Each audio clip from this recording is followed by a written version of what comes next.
Reduction o pagbabawas sa food waste sa pamamagitan ng iba't ibang paraan at pagpapalawig pa ng pagkakakilanlan hinggil sa pagsubok na ito. Yan ang ilan sa mga tinalakay sa pagpupulong ng Special Committee on Food Security. Ang detalye ihahatid ni Faith Santiago.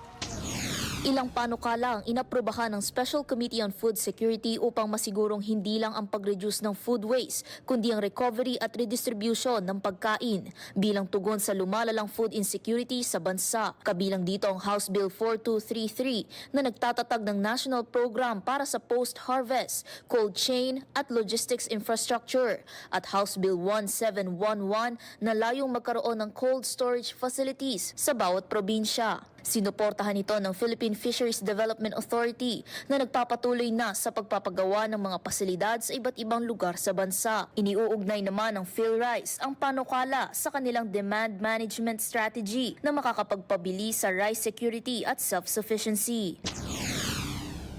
We can marry the initiatives on demand management as we try to increase the production side, then maybe we can achieve rice security and self-sufficiency and food security faster than we imagine po. Thank you po, sir.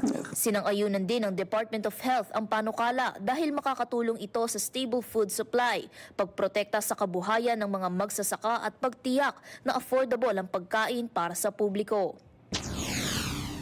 The DOH believes that the proposed measure seeks to create a coherent national framework that will modernize the agricultural value chain, reduce wastage, expand storage capacity, and improve the transportation of perishable goods nationwide.